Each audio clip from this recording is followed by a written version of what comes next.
Bonjour à tous, j'espère que vous allez bien. Je vous retrouve pour la partie 2 de ma palle de 2025, c'est déjà bien. Donc je vous ai fait une partie 1 que je vous mettrai en barre d'infos. Tout simplement, je vais vous demander de choisir soit un livre, soit une saga que j'ai dans ma palle en ce fin novembre 2025, parce que bon, il va y avoir décembre et tout ça, mais en tout cas pour ceux que j'ai là, que vous aimeriez que j'ai lu en 2026. Voilà, donc les 10 qui ressortiront le plus dans ces vidéos, ce seront ceux que je mettrai dans ma liste pour 2026. C'est ceux qu'il faut absolument que je passe. Par exemple, la saga ACOTAR, c'est pas possible que je termine l'année 2026 pour vous en ne l'ayant pas lu. Donc si c'est par exemple celle-ci que vous citez le plus, et ben d'office elle est dans la liste et en 2026 il faut que je la lise.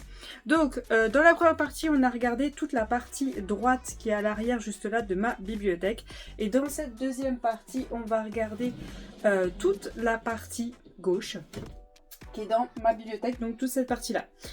Donc si jamais vous n'avez pas vu la première partie, je vous la mets dans le petit i si vous voulez aller la voir. Alors là bon, vous avez mes pochettes à livres qui sont juste là pour quand je les transporte. Et du coup, je vais faire comme dans la partie 1, je vous lis le dos du tome 1 si j'ai plusieurs tomes, ou du tome en question de l'histoire, pour vous éviter d'avoir à faire la recherche. Attends, ça parle de quoi? Le livre me parle, mais je ne sais plus de quoi ça parle. Voilà, comme ça peut peut-être vous aider un peu. Alors tout d'abord, bien sûr, bah, je vous l'ai dit, j'ai la saga ACOTAR dans ma palle que je n'ai pas lue. Donc un palais d'épines et de roses de Sarah J. Maas, de la maison d'édition Lamartine Fiction. Donc ACOTAR, vous allez me dire, Emma, c'est pas ACOTAR. ACOTAR, c'est pour en anglais, c'est chaque lettre en anglais. Voilà, donc nous ça serait U-P-E-R, voilà. Mais bon, du coup c'est ACOTAR. Et donc j'ai le tome 1, 2, 3, je crois que c'est 3.4, je crois que c'est 4 celui-là parce qu'il n'y a pas de numéro. Et là il y a un 5, donc normalement je les ai tous. Et si je me trompe pas, la saga n'est pas finie. Normalement elle n'est pas finie, mais si j'ai bien compris, il faut lire ACOTAR en premier, il faut lire Keleana. Keleana, j'aimerais les acheter. Un palais des... Non, c'est quoi? C'est quoi? Je me rappelle plus. Je sais qu'il est dans ma palle, dans ma wishlist, mais je l'ai pas. Donc normalement, il faut lire ça. Il faut lire Keleana, qui est une autre saga. Et il faut lire après celle-ci, que je vous lirai aussi le dos. Normalement, c'est dans ce sens-là que ça peut se lire, mais ça peut aussi ne pas se lire dans le bon sens. Ce n'est pas grave. Donc du coup, celui-ci. D'ailleurs, là, vous voyez, c'est tous les tomes qui existent. Donc ceux-là, je les ai tous. Donc lui, c'est écrit 3.5. Ouais, c'est ça. Lui, c'est écrit 3.5 quand vous lisez comme ça. Et lui, c'est écrit 4. Ne vous étonnez pas si vous voulez vous les acheter. Lui, il n'y a rien écrit. Il n'y a pas écrit le 3.5. Et lui, il y a écrit numéro 5. Voilà, je vous le dis si jamais vous voulez vous les acheter. Donc, si je me rappelle bien, c'est une réécriture de La Belle et la Bête. Si je me rappelle bien. Et on nous dit, en chassant dans les bois enneigés, Fer voulait seulement nourrir sa famille. Mais elle a commis l'irréparable en tuant un Phaé, et la voici emmenée de force à Prythian, royaume des immortels. Là-bas, pourtant, sa prison est un palais magnifique, et son geôlier n'a rien d'un monstre. Tanlien, un grand seigneur Phaé, la traite comme une princesse. Et pourquoi lui et sa cour se cachent-ils derrière des masques? Quel est le mal qui ronge son royaume et risque de s'étendre à celui des mortels? À l'évidence, Fer n'est pas une simple prisonnière, mais comment une jeune humaine d'origine aussi modeste pourrait-elle venir en aide à de si puissants seigneurs? Sa liberté, en tout cas, semble être à ce prix. Donc du coup, j'ai su la lire, je me rappelle plus la taille de la police. Oh, ça va. Ça va, c'est écrit quand même assez gros. Mais c'est vrai que c'est une saga que j'ai très envie de lire parce que rien que les fanarts, j'ai très envie de les acheter, mais j'ai pas lu, donc bon, je sais pas vraiment ce qu'il en est. Ensuite, j'ai le tome 1 de Crescent City, donc de Sarah J. Maas, Maison de la Terre et du Sang. Donc j'ai le relié. Je sais qu'il existe déjà le tome 2, tome 3. C'est un gros bébé. Et on nous dit, lié par le sang, tenté par le désir, déchaîné par le destin, Brice, une jeune femme mi-faée, mi-humaine, a une vie parfaite. Elle travaille la journée chez un marchand d'antiquités qui vend des artefacts magiques et fait la fête toute la nuit avec ses amis en savourant chaque plaisir qu'offre l'une nation. plus connu sous le nom de Crescent City.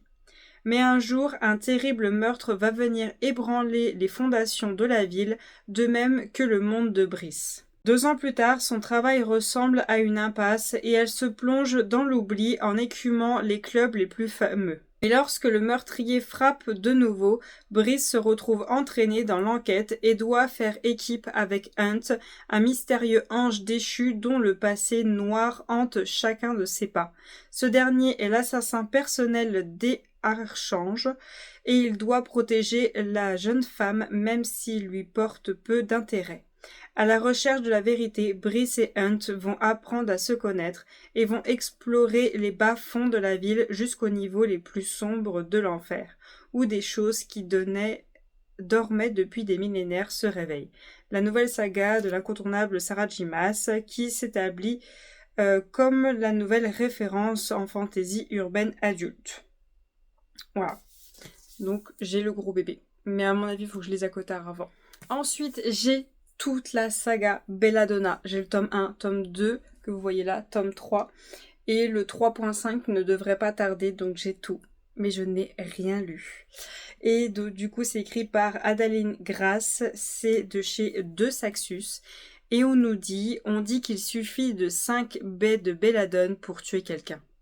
Devenue orpheline alors qu'elle n'était qu'un bébé, Sienna, 19 ans, a été élevée par une série de tueurs plus intéressés par sa richesse que par son bien-être. Tous ont connu une fin prématurée. Aujourd'hui, ses seuls parents restants sont les Hartworn, une famille excentrique vivant dans un domaine à la fois étincelant et lugubre. Le père de famille fait le deuil de sa défunte épouse en organisant des fêtes débridées, tandis que son fils se bat pour sauver leur réputation déclinant et que la fille souffre d'une maladie mystérieuse. Lorsque l'esprit agité de leur mère apparaît, prétendant avoir été empoisonné, Sienna réalise que la famille dont elle dépend pourrait être en grand danger. La meilleure chance pour Sienna est de découvrir le meurtrier et une alliance avec l'ange de la mort lui-même. Une ombre fascinante et dangereuse qui n'a jamais été loin d'elle. Bien qu'il ait fait de sa vie un véritable enfer, il montre à Sienna que leur connexion croissante peut être puissante et plus irrésistible qu'elle n'a jamais osé l'imaginer. Ça a l'air incroyable, puis surtout une romance avec le dieu de la mort, quoi, je me dis, ça doit être génial. Ensuite, alors ça c'est quelque chose qui n'est pas du tout de la romance, je possède Créatures fantastiques de Kiash Monsef de la maison d'édition de Saxus et le tome 2 est sorti. Il existe déjà, il est sorti. Et on nous dit « Bienvenue dans un monde de créatures fantastiques cachées à la vue de tous ». Marjan ne pensait pas que les contes racontés par son père étaient réels, jusqu'à ce qu'elle se retrouve nez à nez avec un griffon blessé dans un manoir anglais. On lui annonce alors que son père, récemment assassiné, n'était pas un véritable ordinaire. Il veillait sur les créatures fantastiques cachées à l'insu des humains. Sous le choc, Marjan apprend qu'elle doit prendre sa place, mais plus elle soigne ces animaux particuliers, plus elle se rapproche d'une vérité dérangeante. Et en fait, j'ai vu les films Les Créatures Fantastiques. Je crois que j'ai vu que le 1. Je sais pas si j'ai vu les autres, je me rappelle plus. Et en fait, quand je lis ça, je suis un peu en mode est-ce que ce serait pas la fille je me rappelle plus du nom de scène de l'acteur, celui qui s'occupe des créatures fantastiques, qui les a tous dans son sac et tout ça. Je me dis, est-ce que ce serait pas sa fille, une genre de suite et tout. Ensuite, je possède bien sûr Hertz Hunter, son ennemi le plus mortel ou son plus grand amour de Kristen Cisarelli de chez PKJ. Je crois que c'est une saga. Je crois. J'ai un doute. Je crois que c'est une saga. Oui, c'est une saga, il y a le tome 2 et le tome 2, je crois qu'il est déjà sorti. On nous dit, à la suite d'une révolution dévastatrice, les sorcières qui dominaient le royaume sont désormais traquées et tuées à cause de leur magie. Le jour, Rune Winter doit dissimuler sa vraie nature en jouant la jeune mondaine futile. La nuit, elle devient le Sphinx rouge, une sorcière justicière qui protège les siennes de la purge. Afin d'obtenir des informations cruciales pour un sauvetage, elle tente de séduire Gideon Sharp, un redoutable chasseur de sorcières. Gideon méprise tout ce qu'incarne Rune, mais lorsqu'il découvre qu'elle est liée au Sphinx, il infiltre son cercle en prétendant lui faire la cour. Il s'aperçoit vite que sous la face superficielle de Rune se cache une personne profonde qui fait vaciller ses certitudes.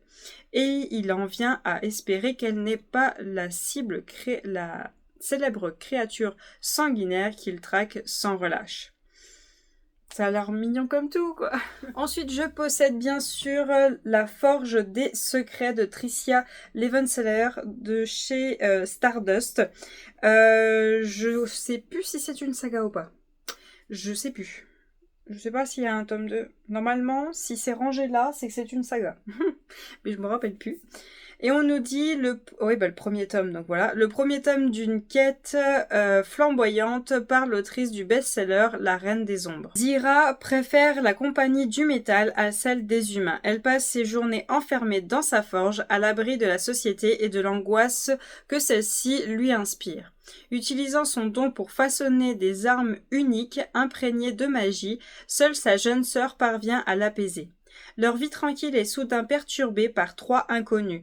Un mercenaire dangereusement séduisant, un jeune érudit fasciné par les pouvoirs de la forgeronne et surtout une seigneur de guerre qui lui commande une arme. Ziva exulte et crée une épée prodigieuse, si puissante qu'elle pourrait se révéler monstrueuse au service de noirs desseins. Ça a l'air trop bien, quoi. Alors ensuite, je possède l'ombre de la couronne de Abigail Owen. Certaines ombres vous protègent, d'autres peuvent vous tuer, de Stardust. Je crois que le tome 2 est sorti et je vais le relire. Et là, ça va être la décision. Est-ce que je garde ou est-ce que je garde pas? Parce que je sais qu'il y a eu de très mauvais avis là-dessus. Certaines ombres vous protègent, d'autres peuvent vous tuer. Ma vie est un mensonge. En tant que jumelle cachée de la future reine, je n'ai qu'un seul but, sacrifier ma vie pour ma sœur, si la mort vient à s'abattre sur elle. Née en second, j'ai vécu jusque-là sous l'apparence d'une fille humble et discrète, me glissant dans le rôle de la vraie princesse lorsque le danger se montrait. Aujourd'hui, le roi Eidolon a demandé la main de ma sœur. Alors je prends sa place incognito la veille du couronnement, et c'est ainsi que je me fais enlever. Serait-ce un mauvais coup du roi de Tiandra, ou bien le spectombre qui m'a kidnappé aurait-il d'autres secrets? Je dois me dépêcher de les découvrir avant qu'il dérobe également mon cœur. Je sais pas. Je sais pas du tout. Parce que quand je lis, ça me fait penser à pas mal d'histoires quand même, et certaines que j'ai déjà. Là, quand je regarde déjà la police d'écriture, alors c'est très espacé, qu'on soit d'accord, hein, il y a pas mal d'espace là entre les lignes, c'est très espacé, mais la taille de police est quand même assez petite, je trouve.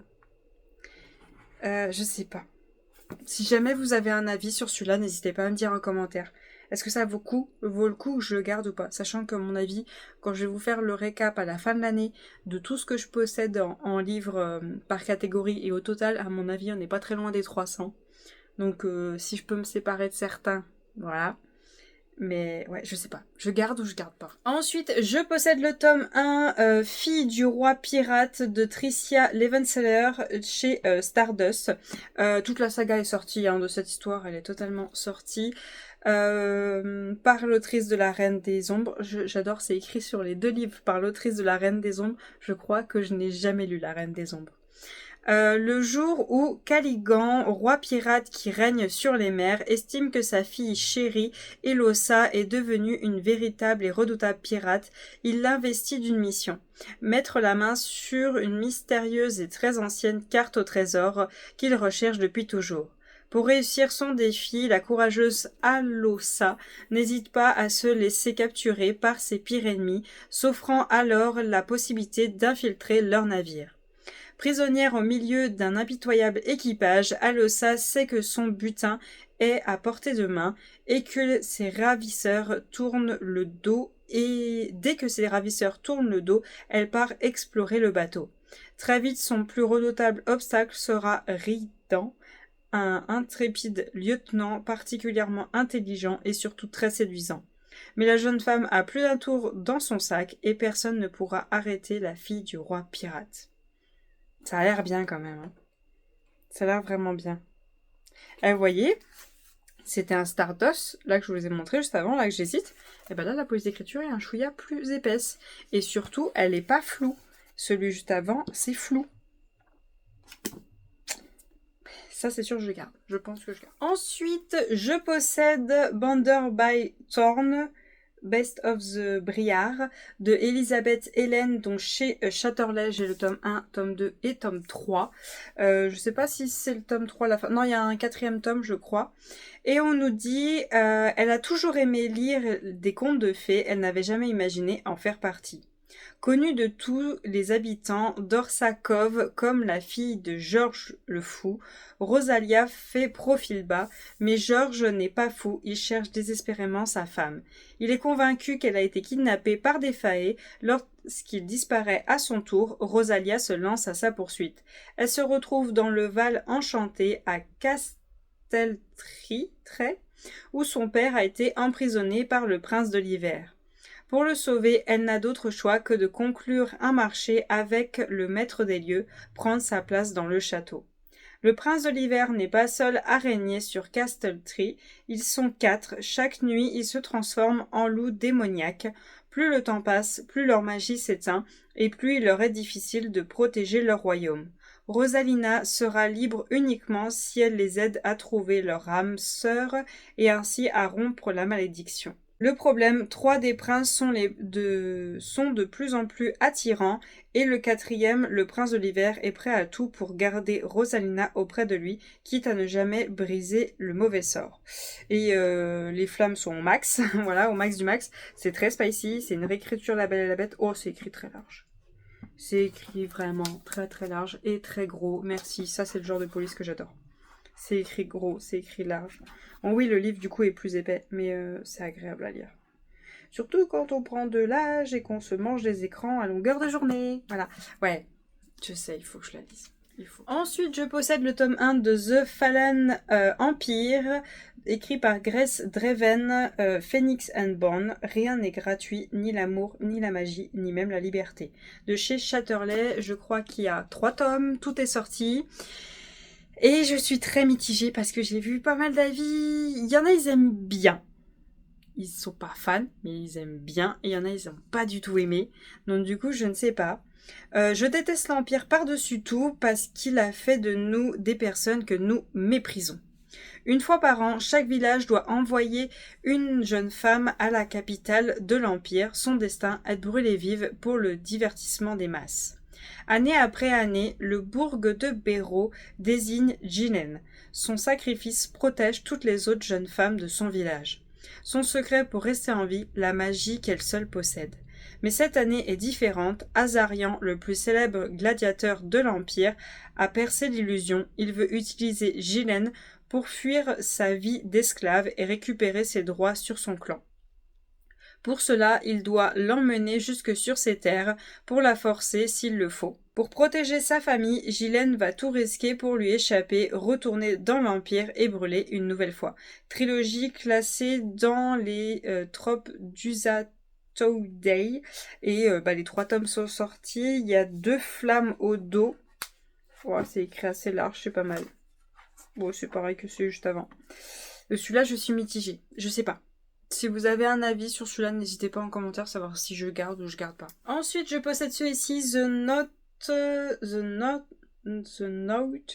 Wind, de Alexandra Warwing, de chez Chatterley, une femme mortelle, un dieu éternel, une union qui sauvera le monde ou le détruira.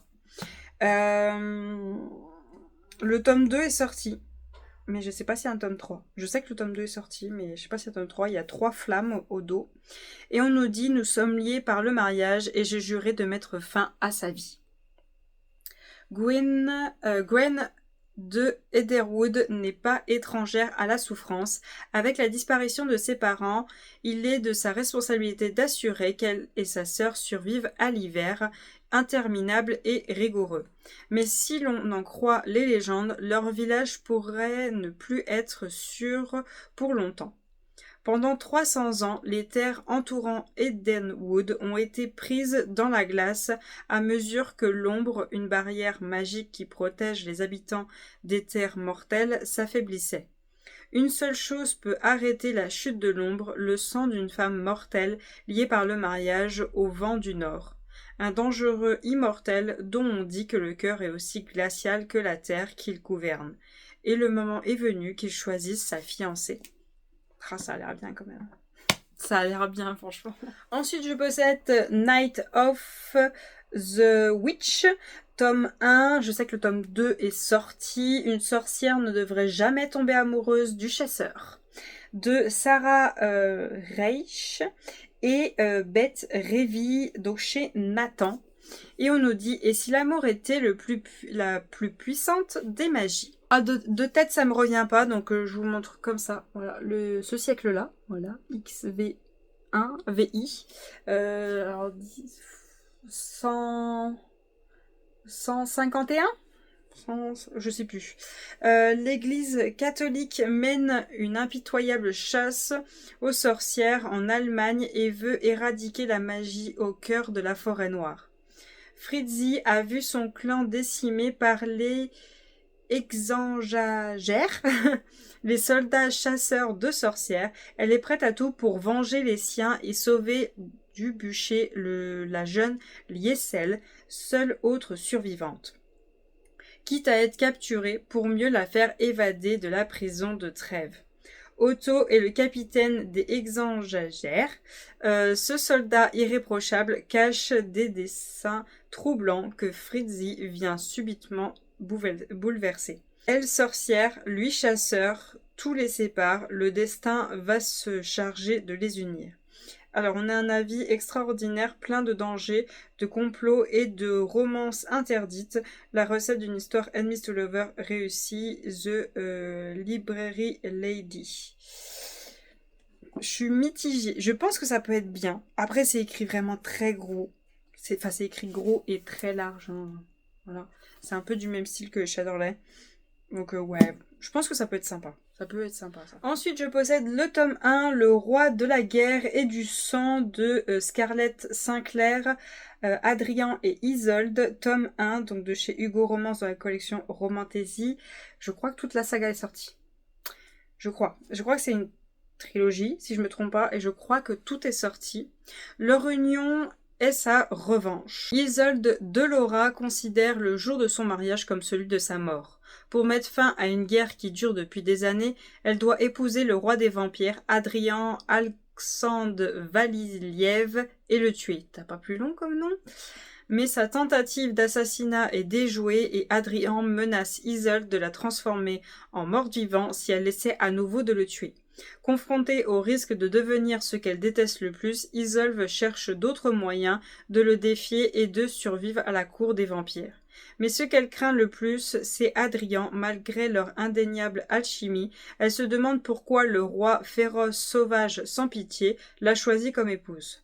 La réponse va bouleverser son monde. Et on nous met 2 femmes sur 3 au niveau du spicy. Oh, c'est écrit petit. J'aime pas. C'est écrit petit. Là, on a beaucoup de marge et tout. Mais c'est écrit petit. À voir. Si jamais vous avez un avis là-dessus, n'hésitez pas parce que à voir. Si ça vaut le coup que je le garde ou pas. Ensuite, de la même autrice, je possède Hadès et Perséphone, tome 1, A Touch of Darkness, de Scarlett Sinclair, donc chez Hugo Romance. Je l'ai en poche, erreur d'achat, parce que je n'aime pas du tout les poches. Mais, alors déjà c'est écrit très gros dans la poche. Toute la saga est sortie et tout, hein, tout ça, je pense que vous en doutez. Mais vu les avis qu'il y a là-dessus, c'est soit ça passe, soit ça casse là-dedans. Parce que, à ce que j'ai compris, c'est une urban fantasy, donc ça se passe dans notre monde avec des créatures fantastiques. Et c'est très spicy. Mais il y a beaucoup de monde qui dit que c'est trop spicy et que le côté fantastique est plat de chez plat. Et il y a beaucoup de monde qui adore parce que le spicy est vraiment très bien fait. Donc avec moi, ça passe ou ça casse. Et on nous dit, Hadès et Perséphone, après s'être installés à Nouvelle-Athènes, la jeune déesse Perséphone espérait mener une vie discrète. Dans la peau d'une journaliste mortelle, tout change lorsqu'elle s'assit pour jouer une partie de cartes avec un étranger hypnotique et mystérieux dans une boîte de nuit branchée. Après sa rencontre avec Hadès, Perséphone se retrouve liée par un contrat avec le dieu des ténèbres, dont les conditions sont impossibles. Perséphone doit créer la vie dans le monde souterrain ou perdre sa liberté à jamais. Alors qu'elle s'efforce Waouh, c'est mal écrit. Alors qu'elle s'efforce de semer les graines de sa liberté, son amour pour Hadès grandit, un amour à la fois envoûtant et interdit. S'il vous plaît, donnez-moi un max d'avis là-dessus. Est-ce que ça vaut le coup que je le lise ou non, laisse tomber, ça vaut vraiment pas le coup. Est-ce que je m'embête avec ça? Sachant que c'est un poche, donc il part avec un handicap parce que je n'aime pas ça, mais si j'aime, bien sûr, je rachèterai le tome 1 en grand. Voilà, puis les annotations que j'aurais mis dans le poche, je le mettrai dans le grand. Et la suite, j'achèterai en grand. Mais j'ose pas acheter la suite parce que les avis sont vraiment... c'est bancal, quoi. C'est vraiment très bancal. Ensuite, je possède Une âme pour une âme, la promesse d'Avalon, tome 1 de Lys Sylvan chez Flammarion, et le tome 2 est sorti. Et on nous dit, leurs âmes sont liées et leur ennemi déterminé. Gwen effleure la lame de la main, elle est désormais la gardienne de la légendaire Excalibur. En sa possession, elle devient invincible. Encore faut-il apprendre à maîtriser ses pouvoirs. Alors que des forces maléfiques bouleversent son quotidien de lycéenne sans histoire, Gwen doit s'allier à Tristan, un démon aussi irrésistible qu'insupportable. Si elle a pour mission de protéger l'épée, le démon n'aspire qu'à retourner aux enfers. Elle se passerait bien de lui s'il n'y avait ce pacte qui les dépasse. Un pacte qui unit leur âme pour toujours. Ça a l'air sympa. Waouh, c'est large. La vache. Ah, c'est bien large, c'est bien écrit. Waouh. Ah, je suis agréablement surpris. Ça fait du bien quand tu vois des trucs comme ça, vraiment larges. Bien sûr, du coup, ça fait de la page beaucoup pour pas grand-chose, mais ça fait du bien aux yeux. Ensuite, je possède Rose éternelle de Ophélie Duchemin. Aime et sois aimé en retour, où tu connaîtras l'abysse de la solitude pour toujours, de chez Plume Blanche. Je l'ai rangé comme étant une saga, parce que, oui... Comment expliquer? En fait, on a le tome 1, c'est une réécriture de La Belle et la Bête. Après, je crois qu'il y a d'autres tomes, genre il y a la réécriture de Réponse, je sais plus aussi ce qu'il y a d'autre, mais je le considère comme une saga parce que il faut normalement les lire dans la suite, ces histoires-là, mais à chaque fois, c'est des romances différents. J'aurais pu le mettre dans les one-shots, hein, mais bon, voilà. Trahison, complot, voilà le destin guide les pas de Méliane au pied de la mairie Lara, ce mystérieux arbre couvert de roses, protecteur et gardien d'une famille royale déchue. Dans l'ombre rôde la bête, monstrueuse et redoutable, que Méliane devra apprivoiser pour sauver les siens. Il ressemble à un prédateur, dangereux, sauvage, et il était aussi autre chose, quelque chose d'indéfinissable. Alors, on a une annotation. Revisiter un conte est un challenge des plus risqués, voire osés. Pourtant, Ophélie a relevé le défi avec talent. J'ai été transportée par Rose éternelle, tenue en haleine du début à la fin et bluffée par la richesse de l'univers et la justesse des personnages. Pour moi, Adrien et Méliane sont un véritable couple de cœur. de Laura Black, auteur. Si vous avez un avis dessus, n'hésitez pas. Ensuite, je possède Un feu secret de sang et de cendres de Elizabeth Hunter, auteur du best-seller USA Today, de chez Good Moon Dealer, by Exe... Bref, la maison d'édition c'est celle-là. Je crois que toute la saga est sortie, je crois d'ailleurs. Je crois même qu'il y en a un, c'est pas rouge là, c'est pas du feu de cette couleur-là, c'est un feu vert. Et on nous dit, entre conspiration vampirique et alliance inattendue, plongée au cœur du premier tome de la série de sang et de cendres, romance captivante, riche et de mystère. Béatrice, jeune étudiante et apprentie bibliothécaire, est traumatisée par l'assassinat de son père, survenu 10 ans plus tôt. Au fil de ses soirées à la bibliothèque où elle travaille, elle apprend à connaître Giovanni Vecchio, un intrigant chercheur italien qui semble omnubilé par la traduction de vieux manuscrits. En réalité, le professeur Vecchio est un vampire qui peut contrôler le feu, comment réagira Béatrice lorsqu'elle le découvrira. L'aidera-t-elle à mettre la main sur le manuscrit qu'il traque depuis plus de 500 ans? Giovanni prendra-t-il conscience que cette jeune humaine peut être la clé à tous ses problèmes?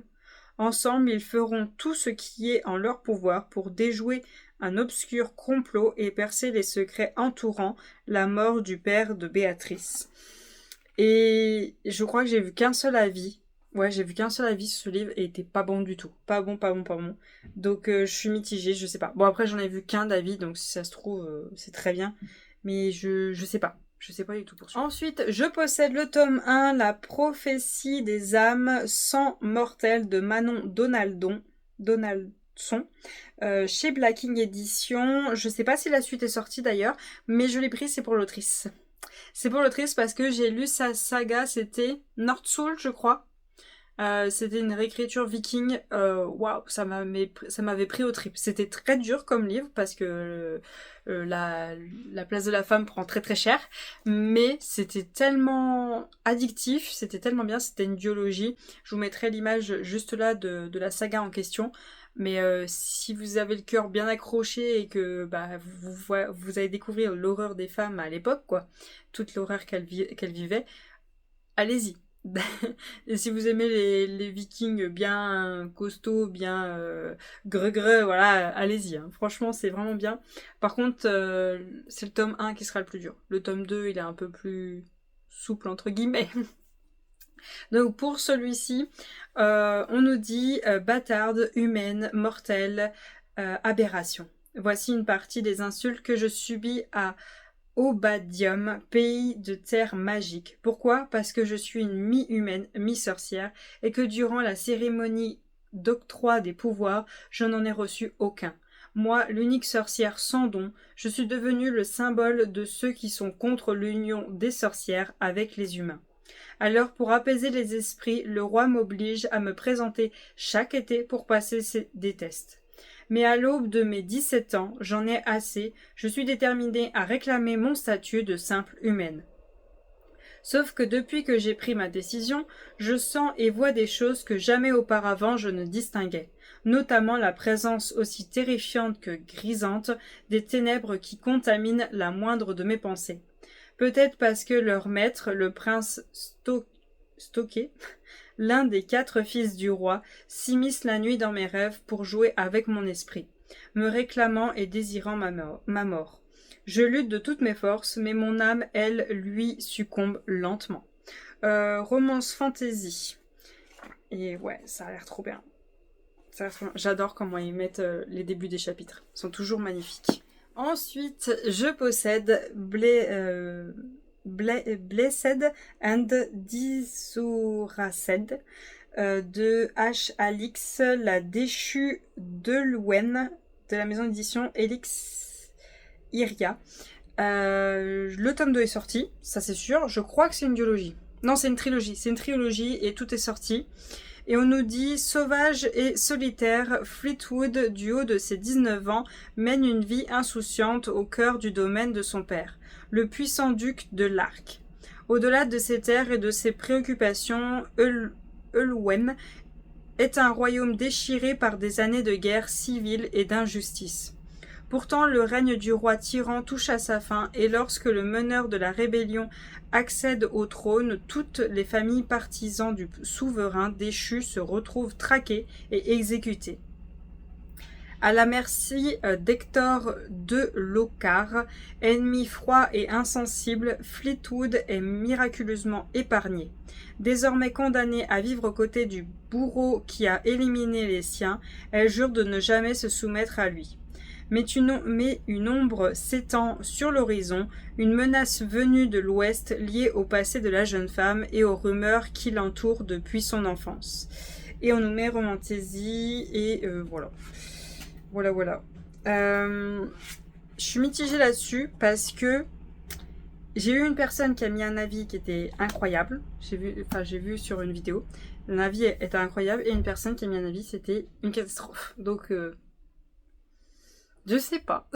Alors ensuite, je possède Noctis, les oiseaux de nuit de Anna Victoria Val chez Céleste. C'est pas une romantaisie, c'est de la fantaisie. Et le tome 2 est sorti. On nous dit ne plus jamais s'attacher, ne pas révéler l'emplacement du nid, faire le deuil de sa famille, accepter l'imminence de sa mort. Le monde a changé, désormais seules des îles subsistent, une partie de la population est privée de nourriture et de soins, les Noctis refusent de courber l'échine en venant en aide aux plus démunis et vivent en marge d'une société soigneusement divisée. Delta est l'une d'entre eux, un oiseau de nuit qui voltige de toit en toit pour accomplir sa mission, dérober de la nourriture et des médicaments aux familles aisées. Elle n'a pas choisi sa place, pourtant elle ne peut se résoudre à abandonner ce peuple qui agonise. Mais une nuit, elle entre par erreur dans la chambre de Kaeso, le fils du dirigeant de l'île. Deux univers se percutent de plein fouet. Cette rencontre pourrait bouleverser à jamais le cœur de Delta et lui faire espérer un monde meilleur. Donc si je crois qu'il y a une toute petite romance, mais c'est pas le sujet principal. Mais il y en a une toute petite. Et en plus je l'ai dédicacé. Il est dédicacé et j'ai les goodies en plus. Enfin j'ai les goodies, j'ai les cartes de chaque personnage et j'ai le marque-page. Il a une raison d'être lu en priorité. Il est dédicacé donc voilà. Ensuite, on va passer à toute ma case, bon, sauf les 3 derniers, où ce n'est que des Korrigan. Que des Korrigan. Tout d'abord, je possède la duologie Fallen and Claw, les héritiers de Emily Chevalier, donc chez Korrigan. J'ai les deux en relié. Et on nous dit Empire d'Obragon, printemps 1776. Cornelius Ier vacille, la paranoïa l'égare et autour de lui, les têtes tombent. Son fils Alexandar ne semble ni prêt ni résolu à lui succéder, préférant s'étourdir dans les fêtes somptueuses du palais. Alors que les complots pullulent, la situation de l'Empire semble désespérée. Les provinces s'agitent, les ennemis ancestraux des îles d'Os proposent une paix au prix trop élevé et les ombres des magiciens qui infiltrent la société tissent péniblement leur toile. Que vient donc faire Cléora, jeune inconnue au caractère impétueux, dans le tableau déjà trouble? Pourquoi accepte-t-elle si facilement de suivre Alexandar et ses amis dans leur extravagance? Quel secret cache-t-elle? Quand un héritier refuse son legs et que ses rivaux n'attendent que de lui ravir, quand des vies sont brisées sur l'autel du pouvoir et de la folie, qui peut prédire de l'avenir d'un amour naissant? Et alors, je ne savais absolument pas que l'autrice était présente au Romance Fever 2025. Je ne savais pas qu'elle était là. Et avec sa plus grande gentillesse, elle a bien voulu me dédicacer un fanart. Voilà, elle a bien voulu me le dédicacer. Donc raison de plus qui passe en priorité, parce que si jamais je la revois, je veux qu'elle dédicace directement le livre. Le fanart en question, vous l'avez là sur la jaquette. Hein. Mais bon, voilà. Donc raison de plus. En plus, vous avez, il est plastifié, vous savez, avec un effet glacé et tout.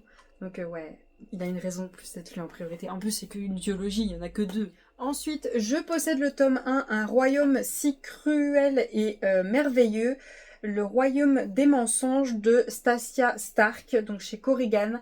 Alors là, si jamais vous avez un avis sur celui-ci, n'hésitez pas à me le dire. J'achète tout de suite le tome 1, le tome 2 et tome 3. En tout cas, ils sont dans ma wishlist en tout cas. Si jamais c'est une saga géniale. Parce que avec Korrigan, vous allez voir, il y a une saga en question dont je vais vous parler. Au bout d'un certain temps, c'est compliqué d'avoir les suites. Donc si jamais pour vous, c'est une saga, il faut pas que je loupe ça, et que vous voulez que je la lise en 2026, dites-le moi, je les mets en priorité dans ma wishlist. Hein. Vraiment. On nous dit dans le royaume d'Epotra, tous les humains viennent au monde avec un pouvoir magique. Mais peu après leur naissance, les dieux s'emparent de ce pouvoir. En échange, ils protègent les frontières contre les failles vicieux et impitoyables. Les rares humains qui conservent leurs dons sont brûlés vifs. Lorsque le pouvoir interdit de Prisca est découvert, la jeune femme est obligée de fuir son village. Pour survivre, elle passe un marché avec Lorient, le mercenaire qui l'a débusqué. Elle accepte de l'aider à se faufiler dans la capitale et en échange, il lui apprendra à manier le sombre pouvoir qui est la clé de sa survie. Oula, je commence à bégayer. Mais Prisca se lance dans un jeu à très haut risque, car l'Orient sombre et mystérieux dissimule bien des secrets menaçant la sécurité de tous ceux qu'elle aime, des secrets qui pourraient mettre le royaume à genoux. Elle possède des pouvoirs interdits, il est le seul qui puisse la protéger, mais à quel prix? Ça a l'air trop bien, hein. Ça a l'air trop bien. Ensuite, je possède le tome 1 de Longue vie au mal de Sarah Rhys Brennan de chez Korrigan. Je crois pas que la suite est sortie. Je crois que pour le moment, on n'a que le tome 1. Et on nous dit, alors qu'elle se bat contre une grave maladie, Rey ne trouve du réconfort que lorsque sa sœur lui fait la lecture de son roman préféré de fantasy. Un jour, sachant qu'elle va bientôt mourir, on lui propose un marché, elle pourra continuer à vivre, mais dans l'univers parallèle de son livre préféré. La jeune femme se réveille alors dans un royaume en guerre, un monde de magie et de monstres, d'intrigues et de complots, et surtout il y a son personnage de fiction favori, l'empereur qui est incroyablement séduisant. Mais Rey ne s'attendait pas à être dans la peau de la méchante de l'histoire. Elle fait contre mauvaise fortune, bon cœur et sous sa direction maléfique. Les méchants s'unissent, suscitant la fureur du bel empereur. Rey endosse son nouveau rôle bien plus facilement que prévu. Elle n'hésitera pas à mettre le monde à genoux pour essayer de changer son destin. Ça a l'air trop bien. Ça a l'air trop bien. Ensuite, je possède le tome 1 My Dark Beast, les contes cruels, tome 1 de Olivia Wildestin, de chez Korrigan. Je sais pas si la suite est sortie. J'ai un doute. Calante n'a qu'un seul objectif, mener une vie discrète, loin des ennuis, noyée sous les dettes, la jeune de femme, oui, la jeune femme, on peut dire, de 24 ans, maintient difficilement à flot la boutique de fleuriste de sa mère, atteinte d'Alzheimer, et même si tout n'est pas facile, elle reste optimiste en cultivant l'espoir que la situation s'arrange. Sa vie bascule lorsqu'elle rencontre un homme, Tarian Haider. Dans le monde des mortels, il a construit un empire de l'immobilier, et est un redoutable parrain de la mafia. Mais en réalité, Tarian est un Atlante, un dieu de mort. Il a suffi d'un contact entre eux pour que Tarian insuffle sa magie à Calante. Et lorsqu'il tombe aux mains de puissants ennemis, la jeune femme comprend que leurs destins sont irrémédiablement liés. La nuit, le dieu des ténèbres vient hanter ses rêves, faisant grandir une passion envoûtante et interdite. Une passion qui va pousser Calante à tous les sacrifices pour sauver Hadès. Hadès et Perséphone, la belle au bois dormant. C'est un mélange des deux histoires. Ça a l'air pas mal quand même, hein. Ça a l'air pas mal, hein. Si vous avez un avis sur celui-ci, n'hésitez pas. Ensuite, oui, je l'ai encore dans ma palle, je possède Le Royaume du Dragon, La Couronne du Dragon, tome 1 de G. Baylor, donc chez Korrigan, le tome 2 est sorti. Ça existe que comme ça en brochet, et j'avoue que la couverture de base qui était montrée, qui était violette, je la trouvais plus belle que celle-ci, mais Bon. Ils l'ont enlevée pour l'épouser, elle sera leur pire cauchemar. Il y a très longtemps, les rois dragons des 4 cours ont été maudits. Une fois tous les 1000 ans, ils doivent trouver une épouse humaine, sinon ils perdent leur magie. Et pour choisir leur reine, ils organisent des jeux mortels dont seuls les survivants monteront sur le trône. Pour la jeune Hélène, le cauchemar commence, les rois dragons sont venus l'enlever et ont tué son petit ami. Elle est désormais contrainte de participer aux épreuves de sélection et elle va devoir tout faire pour survivre aux terribles mais séduisants rois dragons Ardan, Emrys, Grayson et Lysander. Et dans ce monde de complot et de manipulation, ce n'est pas une mince affaire car l'un des rois lui propose un marché. Si elle séduit et tue l'un des souverains, elle pourra retrouver sa liberté. Mais les rois dragons devraient se tenir sur leur garde car on n'est jamais aussi dangereuse que lorsqu'on n'a rien à perdre. Est-ce que, je viens d'avoir un tilt là dans la tête, est-ce que je ferais pas un comparatif de cette histoire-là avec... Est-ce que vous voyez? Avec celle-là. Blood of Thorn. Parce que j'ai l'impression qu'il y a un petit truc quand même entre les deux. Il y a un petit truc qui les rapproche. Ça fait très La Belle et la Bête un peu. Avec harem inversé. Je sais pas. Est-ce que je vous ferais pas un comparatif des deux? Genre je lis les 2 sagas en parallèle. Et un petit comparatif. Bon après c'est pas du tout pareil. Là c'est vraiment écrit. Oh punaise, c'est magnifique. C'est mieux qu'un orgasme. Regardez-moi ça. C'est écrit gros, large. Waouh. C'est beau. C'est beau. Je sais pas, il suffit pas grand chose pour me merveiller. Hein. Ensuite, je possède le tome 1 de la duologie Frost. Donc Frost et Nectar, livre 1 de C.N. Crawford, donc chez Corrigan Éditions. Et je vous l'ai dit dans la partie 1 de ma palle, que vous avez en barre d'infos juste là, j'ai un autre livre de C.N. Crawford de l'autre côté chez Bookmark à lire aussi. Donc si jamais c'est une autrice que vous avez choisie, que vous avez plusieurs fois entendu que je possède le livre, n'hésitez pas aussi. Hein. Par exemple, si vous voulez que je lise en 2026 tous les livres que je possède de C.N. Crawford ou de Sarah J. Maas, voilà. Si vous préférez écrire comme ça, allez-y. Parce que celui-ci, les avis sont mitigés. Il y a beaucoup qui disent que c'est très bien et il y en a qui disent ouais, sympa. Mais c'est une duologie, donc voilà. À 26 ans, Eva ne croit plus en l'amour. La jeune femme mi-faée, mi-humaine, abandonnée à la naissance, s'est toujours sentie comme une paria. En plus, elle découvre le jour de son anniversaire que son petit ami la trompe et elle s'enfuit pour échapper au sombre avenir auquel elle semble destinée. Alors, quand Taran, le roi des Fae, annonce qu'il va la choisir pour devenir sa reine, Ava ne comprend pas. Pourquoi le roi voudrait-il qu'elle monte sur le trône alors qu'ils se sont détestés au premier regard? Que cache son sourire diabolique, son air glacial et son allure tellement séduisant? Dans les couloirs d'un palais qui résonne de 1000 complots, Ava découvre qu'elle ne peut faire confiance à personne, à commencer par le roi lui-même. Mais le plus grand des dangers, c'est une étrange attirance qu'elle commence à éprouver pour lui. Pour survivre, ils doivent être prêts à tous les sacrifices. Ça a l'air intéressant quand même. Hein. Ensuite, je possède le tome 1, le tisseur du roi de Lyndia Brassington, donc chez Corrigan. Ce n'est qu'une duologie, si je ne me trompe pas. Oui, il n'y a que 2 tomes. Et si jamais pour vous, cette histoire est incroyable, il faut absolument que je l'aie. Sachez que j'ai le tome 2 dans ma wishlist et que je le vois devenir de plus en plus rare disponible en stock. Donc j'ai très peur.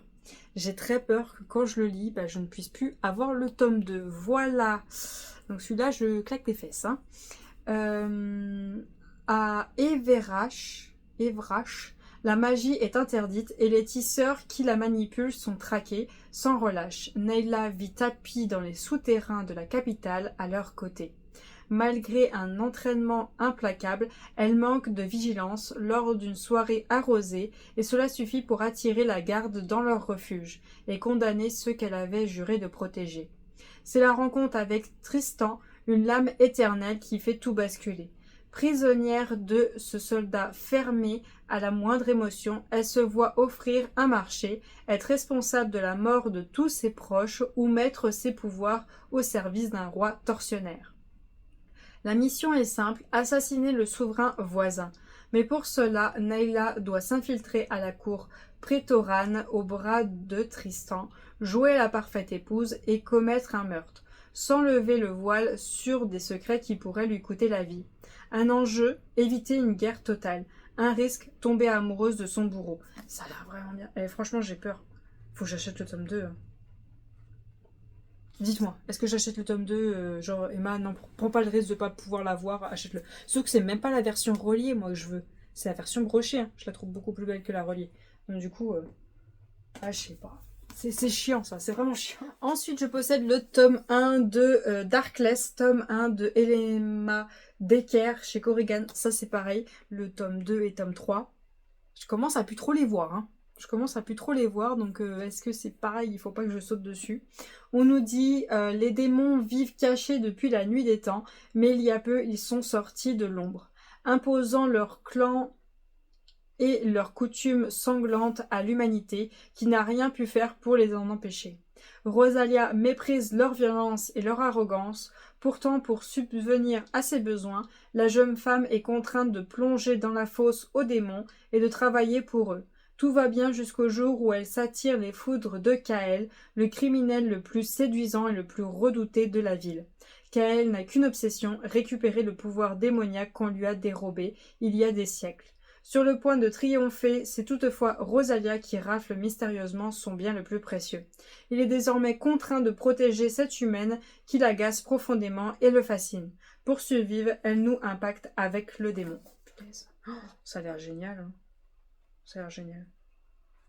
Et des fois, je me dis, en fait, je vais faire une session où je vais lire que les livres d'une certaine maison d'édition.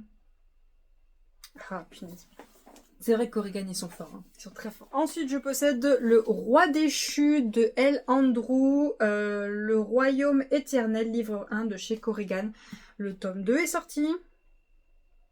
Le tome 2 est sorti. Le tome 3, est-ce que c'est lui? Est-ce que c'est lui ou alors est-ce que c'est juste avant Darkness? Alors c'est soit lui, soit Darkness. Ils ont le tome 3 qui n'arrête pas d'être repoussé, qui va normalement sortir en janvier. C'est un des deux un de ces sagas-là. Oh, je sais plus. Ah, il y en a un des deux, il y a une histoire comme ça. Depuis des années, Éric le roi balafré du royaume de l'éternité n'a qu'une seule obsession, se venger de l'homme qui a assassiné son père et le retient prisonnier. Jusqu'au jour où Lévia, la fille de son ennemi, le libère involontairement. Ignorant tout de la rancune qui consume Éric et la cruauté dont il est capable, la princesse devient malgré elle un pion de son plan machiavélique visant à reconquérir son royaume. Prêt à tout sacrifier et à écumer toutes les mers, rien ne semble pouvoir l'arrêter. Mais Lévia n'est pas aussi facile à contrôler qu'il le pense. Au fil du temps, la pureté et la bonté de son cœur commencent à troubler Éric. Sa résolution se fissure à mesure que ses sentiments pour elle grandissent. Le souverain du royaume de l'éternité se retrouve face à un dilemme déchirant. Continuer sur la voie de la destruction ou céder à des sentiments qui pourraient anéantir tous ses rêves. Ils lui ont volé sa couronne, alors il a volé leur fille. Oh, ça a l'air trop bien. Je vous promets, il faut que j'achète les suites. Hein. Pourquoi c'est chiant comme ça, les suites, elles disparaissent et donc du coup, tu peux plus les avoir. Il faut que j'achète les suites. Alors voilà, la raison pour laquelle que je vous dis il faut acheter les suites, c'est ça. C'est à cause de lui. Je possède le tome 1, Le sang et l'acier, les légendes de Tesmar, livre 1 de Hélène Schwerer. Le seul moyen que j'ai eu pour avoir le livre 1, c'était sur Amazon et voilà la tête du livre. Voilà, il ressemble à rien. Voilà, il y a des taches derrière, je sais pas si vous allez voir, il y a des taches noires. Et ouais, il n'est pas en bon état, il est en très mauvais état. Et dites-vous que je ne peux pas avoir les suites. Je ne peux pas. J'essaye de trouver sur Vinted, il n'y a personne qui les vend. J'essaye de trouver sur Amazon, ils ne les ont plus. Je ne sais pas comment avoir les suites. Voilà, donc c'est pour ça que je vous dis, il y a des sagas, quand vous sentez que ça va être le coup de cœur, achetez les suites quand vous pouvez, parce que je ne sais pas comment avoir les suites. C'est pour ça aussi que je ne l'ai jamais commencé, c'est que je ne peux pas avoir la suite, donc voilà. On nous dit Althea a un rêve ultime, devenir l'une des guerrières légendaires du royaume de Tesmar. Pour y parvenir, il lui reste que peu de temps par un oracle qui a prédit qu'elle mourrait à l'âge de 27 ans. c'est tôt. Déterminée, la jeune femme réussit à se faire engager par la guilde d'élite chargée de la protection du royaume. Son entraînement est rude, d'autant que son instructeur, l'insupportable mais envoûtant Wilder Anthorn, ne voulait pas de femme dans son unité. Alors que le monde lutte contre les assauts d'un ennemi maléfique, Althea redoute l'effort pour maîtriser parfaitement le maniement des armes, et peu à peu la jeune femme découvre qu'elle possède d'immenses pouvoirs. Peut-être ne deviendra-t-elle pas seulement une guerrière, mais celle qui empêchera le royaume de sombrer dans les ténèbres. Un monde plongé dans le chaos, une guerre légendaire, un amour impossible. Ah, il me faut les suites, hein. Il faut que je regarde les suites des Korrigan de tout ça. Je sens que là, la case, ça sera plus qu'une seule case, Korrigan. Je pense qu'il y en aura 2. Alors, celui-ci, je possède Rejeté par l'Alpha, les 5 meutes tome 1 de Kate C. Well. Je crois qu'il n'y a que 2 tomes. Je l'ai acheté parce que la version poche était sortie, c'est comme ça que je l'ai découvert. Et je l'ai trouvé plus joli. Oui, des fois, j'aime bien les couvertures comme ça, des fois, de temps en temps, que la version poche. Et j'ai vu des avis mitigés. Donc, si jamais vous avez un avis, n'hésitez pas à me le dire. On nous dit « Il m'a rejeté, puis il a réalisé que j'étais le centre de son univers, tant pis pour lui. » Una, je garde la tête basse dans cette meute arriérée. Les femmes sont mal considérées et ma jambe blessée fait de moi une marchandise endommagée. Ça n'aide pas que je n'ai jamais réussi à me métamorphoser en louve. Malgré tout, je n'ai pas peur de la vie de célibataire. Personne ne fait attention à moi et ça m'arrange bien. Mais quand la biologie entre enfin en jeu, je perds la tête.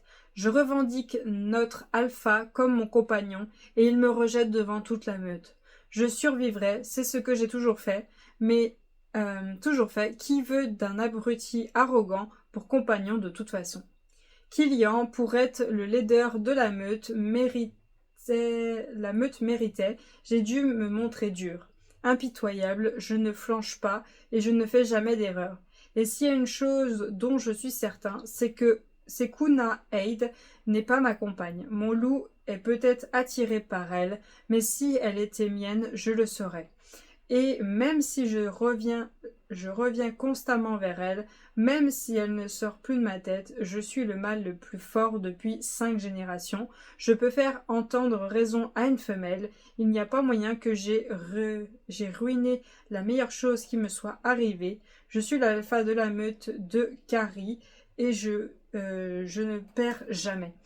Les trucs de loup-garou, je commence à me lasser un peu, mais je n'en ai plus beaucoup. Donc, je me dis, pourquoi pas le garder? Parce que bon, on sait que le monsieur, il va en prendre plein les dents là. On sait que là, il va en prendre bien plein les dents. Ensuite, je possède le tome 1 de l'Empire des Ouragans de Alexandre de Lys chez Michel Lafon et le tome 2 est sorti et il est tout aussi gros. On nous dit Chamar de Vaspi est l'héritière du duché de la colère, mais son absence de pouvoir en fait la honte de sa famille. Quand son père promet sa main à l'empereur des âmes en prétextant une paix possible avec son ennemi juré, Chamar se doute qu'il a d'autres plans en tête. Là-bas, la jeune femme découvre que Finéar regorge de ressources et de créatures fantastiques dont elle ignore l'existence. Et Eden, le ténébreux empereur, n'est pas le monstre sans cœur qu'elle avait imaginé. Un monde régi par la guerre et la haine, une union qui pourrait changer le cours des choses. Ça a l'air trop bien et on va pas se mentir. Il est magnifique, le tome 2 est tout aussi magnifique. Si jamais vous avez un avis, n'hésitez pas, comme ça je fonce acheter le tome 2. Hein, il est dans ma wishlist, il attend que ça. Que je sois sûre ou pas de l'acheter. Ensuite, alors là, j'ai besoin d'un avis honnête, 100% honnête. Je possède le tome 1, So Late Time Born de Camilla Cole. Un dragon a emporté sa sœur, elle embrasera le continent pour le libérer. Je sais plus qui c'est la maison d'édition, c'est Hachette Romance. Voilà. Je possède le tome 1. À ce qui paraît, on n'aura jamais la suite. À ce qui paraît. Donc j'aimerais avoir des avis sur ce qu'il en est. de cette histoire, ce que vous en pensez. Est-ce que ça vaut le coup que je m'embête à lire le tome 1, sachant qu'on n'aura jamais la suite? Est-ce que ça vaut vraiment le coup? Ou pas, ou je laisse tomber? Parce que après, si on est beaucoup à taper du poing, à dire que c'est trop bien et qu'on veut la suite, il y a une maison d'édition qui va se réveiller, qui va racheter l'histoire et on aura la suite. Mais j'ai pas pour vous lire l'histoire. Je sais pas où c'est. Mais après c'est très petit, hein. C'est très petit, c'est écrit très gros. Je sais pas. Si vous avez un avis, allez-y. Est-ce que ça vaut le coup que je m'embête là-dessus ou pas? Ensuite, je possède le tome 1, La route des ossements, les cendres divines, tome 1 de Demi Winter, donc chez Roncière. Le tome 2 sort dans décembre. Dans décembre, je sais plus la date. Et on nous dit une femme en fuite, un clan de mercenaires vikings, un secret à protéger quoi qu'il en coûte. Dans un royaume où la magie est interdite, Scylla doit emprunter la tristement célèbre route des ossements en vue de rejoindre Copa où l'attend la sécurité. Alors qu'elle a réchappé de peu à la mort, la jeune femme croise le chemin des haches sanglantes, un clan impitoyable, guerrier viking. Afin de survivre, Scylla doit convaincre Rey, leur meneur, de la laisser les accompagner, car un assassin est à ses trousses et compte bien l'empêcher d'atteindre sa destination. Scylla parviendra-t-elle à éviter les dangers de ce périlleux voyage et à se protéger du loup, le beau et inquiétant bras droit du chef de clan, réservé à un public averti? Ça a l'air trop bien. Ça a l'air trop bien. Je sais pas comment vous allez faire pour choisir, mais bon courage.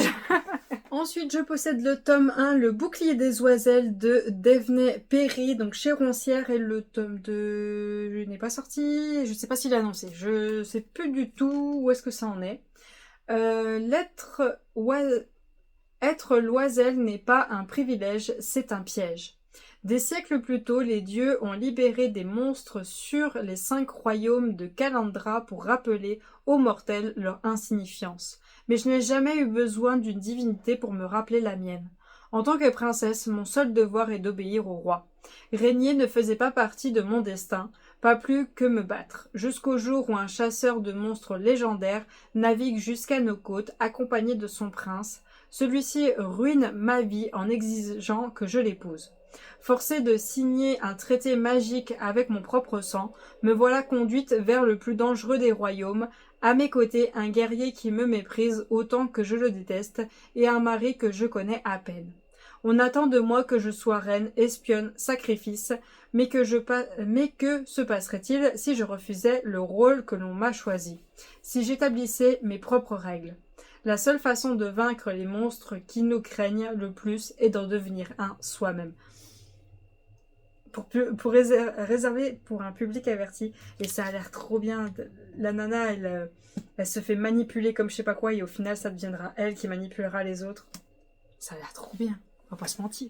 Ensuite, je possède Un prince sans cœur de Ingrid Seymour, donc de chez Roncière. C'est une histoire en 3 tomes. Je possède le tome 1, le tome 2 et le tome 3 est prévu pour décembre. Je les achète tous à chaque fois. Pourquoi? Parce que ils sont vendus avec des overlays. Les overlays, c'est les petites images de l'histoire. Par exemple, vous savez, les bookmarks, eux, c'est déjà dedans le livre. C'est déjà imprimé, c'est déjà dedans. Et là, en fait, c'est vendu avec. Et ça, c'est exceptionnel, c'est génial. Donc, du coup, je craque. Même si je n'ai toujours pas lu le tome 1. Mais voilà. Un prince au lever du jour, une bête à tomber de la nuit.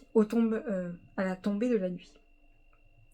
Dans un univers où les mondes humains et faés se côtoient, Dany est une guérisseuse humaine sans histoire. Alors qu'elle se rend en territoire faé, les soldats l'interceptent et l'emmènent de force auprès du prince Khalil. Celui-ci est victime d'une mystérieuse malédiction qui le force à devenir une bête cruelle à la nuit tombée. Il est convaincu que Dany est l'unique personne à même de lui venir en aide, au désespoir de rompre cette malédiction qui le ronge. Le prince impose à la jeune femme de l'accompagner jusqu'au sommet du mont Brisé, le seul endroit où elle pourra le sauver, lui ainsi que tout son royaume. Mais c'était compter sans la passion ardente qui naît au cours de cette ascension jalonnée de soupçons, mensonges et trahisons. réservé pour un public averti. Voilà. Ensuite, je possède le tome 1, La Promise du Roi de l'Ombre de Sylvia Mercedes, donc de chez Roncière. Si ça peut vous aider, c'est le monsieur avec la peau violette. C'est mon chéri qui a choisi les versions reliées, parce que j'hésitais entre les versions brochées et reliées, les deux j'ai trouvé belles. Il a dit non, je trouve la reliée plus jolie. Donc c'est monsieur qui a choisi. Et le tome 2 est sorti. Et le tome 3... Tome 3 aussi. La trilogie est sortie. Ouais, tout est sorti. Et on nous dit la promesse du roi de l'ombre, une princesse réprouvée, un roi méfiant mais désemparé, un mariage pour tous les sauver. Vor, le roi de l'ombre, cherche à tisser une alliance avec le royaume humain afin de sauver son peuple. Pour cela, il est prêt à prendre pour épouse l'une des leurs. La princesse Farène vit recluse, mise à l'écart de la cour en raison de son don divin, qui fait d'elle un fardeau pour la couronne. Lorsque la jeune sœur Ilsève prend peur à l'idée d'être unie à Vor, Farène est appelée pour la raisonner. Alors qu'Ilsève a tout pour être la promise parfaite, Vor ne parvient pas à oublier les yeux obsédants de la sœur aînée, Farène, quant à elle, sent son cœur se briser à l'idée de les voir se lier à jamais. Leurs sentiments naissants seront-ils plus forts que leurs devoirs envers leur sujet? Pour public averti. Bon, de toute façon, c'est des roncières, vous savez. Je sais pas comment vous allez faire pour choisir, hein. Parce que pour moi, bon bah s'ils sont dans ma palle, c'est qu'il y a une raison. Mais déjà pour moi, c'est compliqué. Ensuite, je possède le tome 1, La Flamme des Dragons de Olivia Rose Darling, donc chez Roncière. Je sais pas combien il y a de tomes de prévus et le tome 2 n'est pas sorti. Je sais même pas s'il a été annoncé. La vengeance est une promesse signée dans le sang. Elwyn Atara, princesse d'Ymira, était autrefois aimée, choyée et épanouie. Jusqu'à ce que son père la trahisse, l'emprisonne dans les donjons du palais et lui dérobe ses dragons. Des années plus tard, après avoir réussi à s'enfuir, elle n'a qu'une idée en tête, récupérer les créatures féroces qu'elle a perdues et se venger des violences qu'elle a subies. Qui est le mieux pour l'aider que l'homme le plus redouté de tous les royaumes de Ravarlin, Caïdan Vel, commandant de l'armée de Varret, lui propose un marché dont elle rêve depuis son exil. Il l'aidera à libérer ses dragons à condition qu'elle s'engage avec lui dans la guerre contre Imirat, et même s'il l'insupporte comme aucun autre et qu'elle n'a aucune confiance en lui, rien n'unit plus deux alliés réticents qu'un ennemi commun mortel. Et pour public averti, et ça a l'air trop bien parce que bah, les dragons c'est ses bébés quoi. Donc ça a l'air trop bien. Alors là, j'ai besoin d'avis, parce que déjà la suite est sortie, mais c'est mitigé ce que j'ai entendu là-dessus. C'est The Hurricane World, donc un genre de... un peu Star Wars à ce que j'ai compris. Et j'ai besoin d'avis parce que c'est très mitigé là-dessus. Hein. C'est vraiment très mitigé. Et on nous dit Thalassine n'a connu que les guerres du typhon. Orpheline, elle utilise le pouvoir de la lumière pour se battre contre l'empire de la nuit. Alaric n'a connu que les ténèbres, fils de l'empereur et arme la plus mortelle des ombres. Il use de sa terrifiante magie pour écraser la rébellion.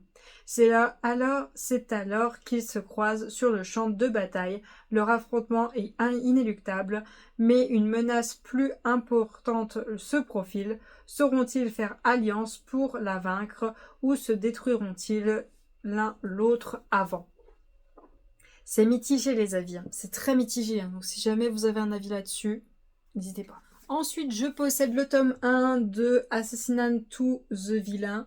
Assistant to the Villain plutôt, de Anna Nicole Mewen, donc chez Calix. Le tome 2 est sorti. Je sais pas s'il y a un tome 3. Avec une famille à charge, avoir un job pour Evie Sage n'est pas seulement important, c'est vital. Aussi, lorsqu'une mésaventure avec le plus célèbre vilain de Rened One se solde par une offre d'emploi, elle accepte. Aucun travail n'est parfait, bien sûr, et Evie commence à s'habituer aux têtes coupées et autres globes oculaires jonchant le sol. Après tout, une bonne situation est difficile à trouver. Mais bientôt, elle soupçonne un sabotage, quelqu'un veut éliminer son vilain, et ça, il n'en est pas question. Dites-moi si c'est vraiment incroyable et qu'il faut que j'achète le tome 2 et qu'il faut que je le lise en 2026. Dites-moi. Ensuite, le dernier Calix que j'ai, c'est Spark of the Everflame de Pen Collie. Et tout est sorti, c'est une trilogie si je ne me trompe pas. Dans un monde colonisé par les dieux et gouverné par les descendants, leur cruelle progéniture d'Em Bellador aimerait échapper à son misérable quotidien.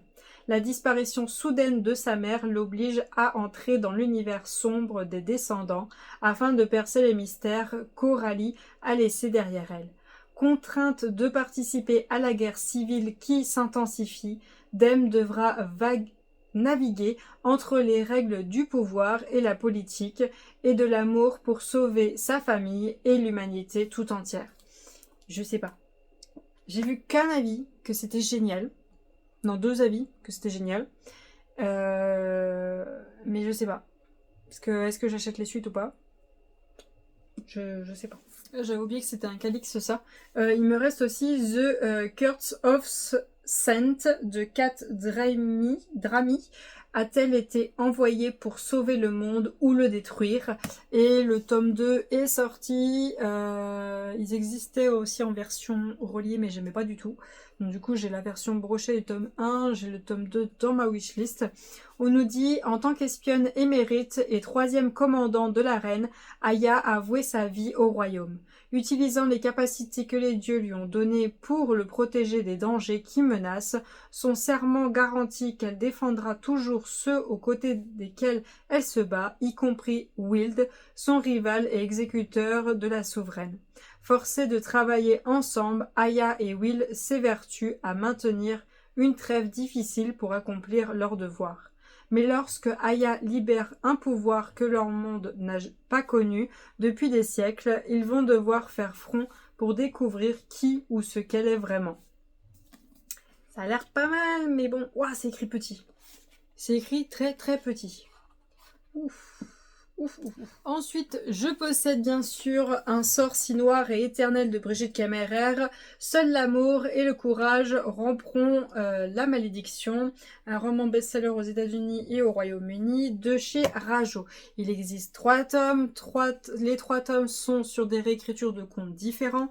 Mais bien sûr, celui qui m'intéresse le plus, c'est La Belle et la Bête. Et on nous dit, un soir à Winchelston, Harper est témoin d'une tentative d'enlèvement. En dépit du danger, la jeune femme partiellement handicapée s'interpose. Mais l'agresseur lâche sa première proie et après avoir maîtrisé Harper, l'emmène avec lui. En 1 seconde, Harper bascule dans un autre monde, le royaume d'Amberfall, son château de conte de fées, sa magie, son prince beau, énigmatique et maudit. Coincé dans un automne éternel, le prince Ran cherche à débarrasser son peuple d'une créature sanguinaire. Seule une jeune femme pourra l'y aider. Mais ce que le prince ne dit pas, c'est qu'il est lui-même le monstre assoiffé de sang. Ça a l'air vraiment bien. Bon, le bébé, il est énorme. Il est énorme. Il y a combien de pages là-dedans? Donc le tome 2, ok. 700 pages? Non, ça c'est les remerciements. 686 pages. Un bon gros bébé. Alors là, je vais avoir besoin de vous. Je vais vraiment avoir besoin de vous. Est-ce que je le garde ou pas? Je possède Un destin de rage et de flamme de Kay Tucker. Je sais plus qui c'est. Je crois que c'est HarperCollins, non? C'est qui déjà? Ouais, c'est HarperCollins, la maison d'édition. Et j'ai Une flamme sur 4. Et ce livre-là, j'ai commencé à le lire en Kindle. Je crois que j'ai lu 3 ou 5%, un truc comme ça. Et je comprenais rien. Mais je comprenais rien. Alors est-ce qu'il faut pas plutôt que je passe vraiment sur le livre? Peut-être. C'est possible. Toute la saga est sortie, c'est une trilogie. Mais j'ai besoin de votre avis. Est-ce que ça vaut le coup que je m'embête sur celle-ci ou non enlève-la de ta palle, ça vaut pas le coup. On nous dit, comment croire en l'amour lorsque le destin a déjà tissé sa toile? Pour survivre, Romera a toujours été prête à tout, jusqu'à devenir la voleuse la plus réputée de New York. Alors, lorsqu'on lui pose un ultimatum, elle n'a d'autre choix que d'accepter de dérober une pierre mystérieuse. Mais elle n'aurait jamais imaginé qu'en débutant cette mission, elle serait propulsée dans un autre monde et réincarnée en la princesse destinée à épouser le futur roi Xander. Cet homme la déteste de tout son être et a raison. Dans cet univers, Romera est accusée d'avoir tué les parents de Xander et mis son règne en péril. Alors même qu'il devrait se marier, pourtant quand ce dernier lui propose de l'aide à déjouer le complot qui se trame contre lui, Romeria saisit sa chance, même si cela signifie devoir prétendre qu'ils s'aiment passionnément. Un jeu dangereux pour la voleuse qui ne doit pas baisser sa garde, car que se passera-t-il si son cœur ne veut plus seulement battre pour survivre, mais pour aimer? Et quand j'ai lu le début sur Kindle, je comprenais rien. Mais rien. Ça avait rien à voir avec ce qu'il y a écrit au dos, j'étais paumée. Alors est-ce qu'il faut pas que je me pose tranquille pour le lire? Peut-être. Et ensuite, je possède le tome 1, The Coven de Harper L. Wood. La mort n'est pas ta fin. Donc de chez HarperCollins dans la collection Romantaisie. Il existe 2 tomes. Le deuxième tome est déjà sorti depuis un moment. On nous dit le cercle lui avait tout pris et un jour il le regrettera. Willow est né dans le seul but d'accomplir son destin et la mission confiée par son père. Sous les terres de Crystal Hall sont enfouis des ossements de son ancêtre assassiné par le cercle. L'organisation de sorcières et de sorciers qu'elle a toujours appris à haïr, ce n'est qu'en récupérant ces reliques qu'elle accédera à toute la puissance de son pouvoir et sera en mesure de frapper le cercle en plein cœur. Ses objectifs sont simples. 1. Séduire Gray, le directeur de l'université de Hollywood Grove. 2. Découvrir tout ce qu'il sait. 3. Trouver les ossements. 4. Venger sa lignée. Mais comment Willow pourrait-elle parvenir à ses fins alors que le regard bleu acier de Gray la fait osciller entre une féroce envie de lui arracher la tête et une attirance malsaine qui consume son cœur? Il a le don de la détourner de ses priorités, tout en étant peut-être le pire danger de tous. Mais Willow est née pour détruire le cercle et elle ne mourra pas tant qu'ils ne seront pas tous anéantis. Et on nous met 4 flammes sur 4. Avec beaucoup de trigger warning. Ouais. Ça fait un moment qu'il me tente celui-là. Ça fait un moment. Et pour finir, on passe sur les livres auto-édités. La vache. Et c'est qu'un bout de bibliothèque. On passe sur les livres auto-édités que j'ai qui sont en saga. Je possède le tome 1 de Le Chant des Sacrifiés, Les Voix du Destin, tome 1 de Eulalie Lombard et Megara Nolan. Le tome 2 est déjà sorti. Et on nous dit à Angrat, tous les hybrides sont sacrifiés. Nova a toujours vécu avec la menace qu'un jour la garde royale découvre qui elle est réellement et viendrait pour la tuer. Mais quand sa mère est exécutée, la jeune violoniste n'a d'autre choix que de fuir. Oran incarne la menace, son cavare, une pierre magique qui lui confère un don unique, fait de lui un failli puissant et redoutable. En mission pour son roi, l'espion n'avait pas prévu de trouver une humaine sur son chemin, encore moins d'être piégé par elle. Lié par un pacte hareng et forcé de la maintenir en vie et de l'aider à quitter le royaume, une alliance rendue encore plus dangereuse à cause des secrets qu'il préserve et de l'attirance qui les pousse l'un vers l'autre. Ça a l'air vraiment bien, en plus c'est de l'auto-édité. Voilà.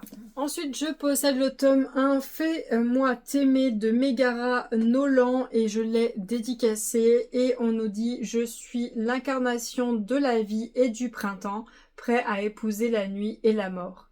Héritière faée de la cour du printemps et directrice événementielle de Nahara, Vera était préparée à tout, sauf à devoir quitter sa vie pour épouser le roi Unsully.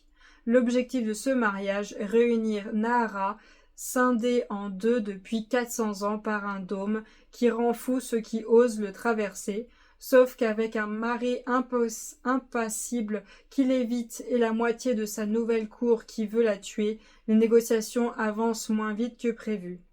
Pour apprivoiser Cal et faire revenir l'hiver à Nahara, Vera est prête à tout, même à relâcher ce pouvoir qu'elle cache depuis des centaines d'années. Ensuite, je possède le tome 1, l'Académie des Dragons de Jupiter Phaéton. La saga, c'est Kira Starmrider.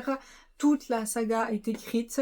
Je crois que je l'ai dédicacée. Ouais, je l'ai dédicacée parce que je l'ai achetée sur le site de l'autrice. Mais j'ai été dégoûtée. J'ai appris que l'autrice était à Montreuil, au salon de la presse jeunesse cette année. Et je savais pas. De toute façon, je pouvais pas y aller, je travaillais. Donc bon. Mais bon. Si jamais elle fait un salon, je veux y aller. Donc il faudra que j'aurais lu ses livres avant d'y aller. Kira, 16 ans, a travaillé toute sa vie pour intégrer Améthyste qui abrite l'Académie des Dragons. Son rêve, devenir chevaucheuse de dragons. Petit problème, aucun dragon n'a été aperçu depuis plusieurs années. En débarquant sur le campus, je n'imaginais pas les dangers qui me menaçaient. Le cursus des créatures magiques est mortel. Au sens littéral du terme, les élèves n'ont pas de limite. Brimades, brisutages, accidents tragiques. Ils sont prêts à tuer pour se lier à l'un de ces animaux fantastiques. Et qui est devenu l'ennemi public numéro 1 ? Moi. Malheureusement, il y a aussi lui dont j'ignore le nom, lui dont le regard vert et intense me fait vaciller, lui que j'ai rencontré dans les dangereux escaliers de la tour des dragons. Il est arrogant, mystérieux et parfois agaçant, mais il sait se battre, il accepte de m'enseigner le combat et j'en ai rudement besoin si je veux survivre assez longtemps pour me lier à un dragon. Car j'y crois, je suis persuadée qu'ils reviendront. Pourquoi ce dragon bleu nuit apparaît-il dans mes rêves depuis des années sinon, surtout qu'au-delà des murs de l'académie, le pays dépérit et notre survie dépend du retour des dragons. Pire, j'ai entendu des conversations qui mettent en danger la stabilité du royaume et de la couronne, de la haute trahison au sein même de l'école. Bienvenue dans le prestigieuse Académie Améthyste, rivalité, complot et trahison menaçant ceux qui espèrent se lier à une créature surnaturelle. Ici, chaque pas peut être fatal. Ça a l'air vraiment bien, hein. Est-ce que j'ai une trop grande talle ? Oui. Est-ce que vous allez galérer à choisir ? Oh alors là, bonne chance, hein. Ensuite, je possède le tome 1, 3 raisons de craquer pour un vampire. Serena, chasseuse de catastrophes, de Jupiter Phaéton. Toute la saga est écrite et est disponible sur le site de l'autrice. Ici Serena, chasseuse de catastrophes. Une nuit ordinaire au bureau s'est transformée en épisode d'une série de l'absurde quand mon boss a été attaqué par un vampire. Oui, tu as bien lu, un vampire. Et comme si ça ne suffisait pas, j'ai été sauvée par Alexander, un autre vampire, qui a décidé de devenir mon garde du corps ténébreux, était son nouveau passe-temps favori. Me voici donc catapultée dans un monde où les loups-garous tentent d'éradiquer les autres surnaturels, les vampires ont un sens de l'humour fort douteux, et moi, je suis au centre de tout ça et j'essaie de garder ma tête sur les épaules, au sens propre comme au figuré. Ma mission, utiliser toutes mes compétences de chasseuse de catastrophes pour découvrir quel complot se trame en ville du côté des vampires et pourquoi mon boss en a fait les frais. Alexander et moi sommes-nous capables de démêler cette toile de secrets sans nous y perdre. Bienvenue dans le récit déjanté de ma vie. Accroche-toi, c'est une aventure remplie d'humour, de danger et peut-être d'une romance qui transcende les frontières du surnaturel. Prête à plonger dans le chaos de ma vie.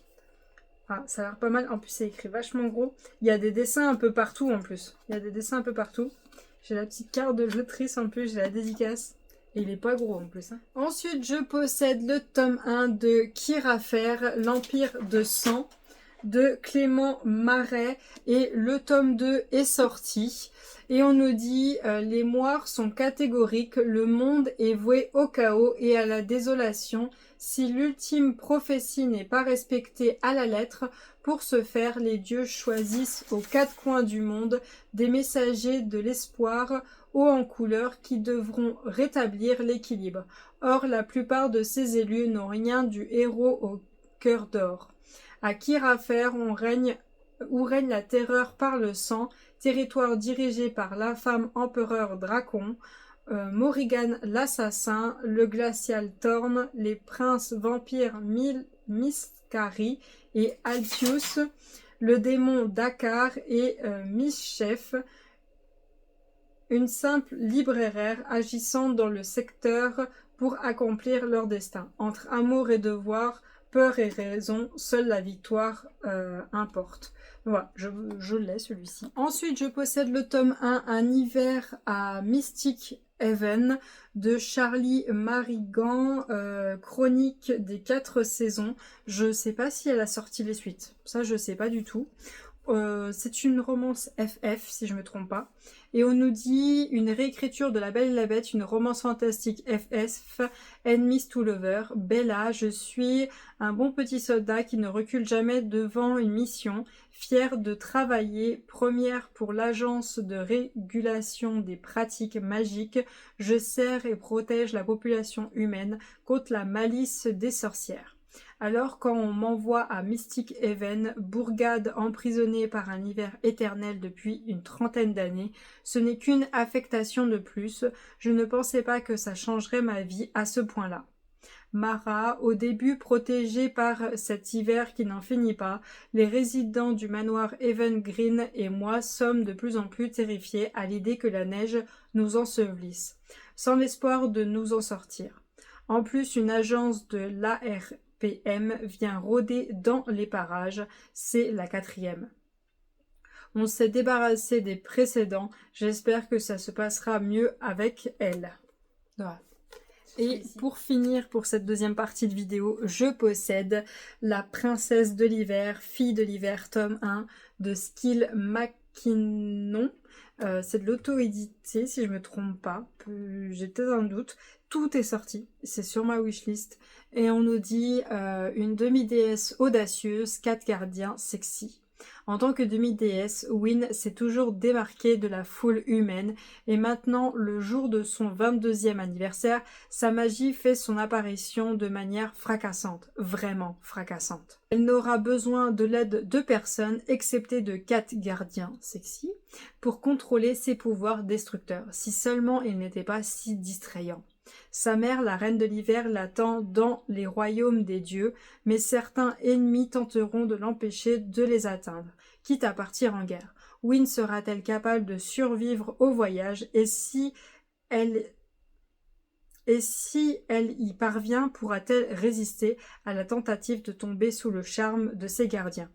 Une romantique harem inversée, pleine d'hommes protecteurs et délicieux, d'une héroïne forte, de mythologie celtique, de kilt, d'accent écossais, de scènes vraiment torrides et de méchants démons. Ça fait un moment qu'il me tente celui-là. Ça fait un moment.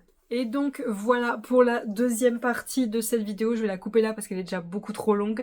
Je sais pas comment vous allez faire pour choisir, je sais pas du tout, mais je vous rappelle sur toutes les vidéos que je vous montre la totalité de ma palle, les 10 qui ressortiront le plus seront sélectionnés pour être lus en 2026. N'hésitez pas à mettre, vous en choisissez autant que vous pouvez, hein. Et moi je vais noter dans mon tableau ceux qui sont le plus cités et à la fin de l'année, je les mets et ceux qui seront le plus cités seront lus en 2026. Donc voilà pour cette vidéo, je vous remercie de l'avoir regardé jusqu'au bout. N'hésitez pas à me mettre un petit emoji hiver par rapport au dernier livre que j'ai lu. Et en tout cas, moi je vous souhaite une très bonne journée et à bientôt. Salut!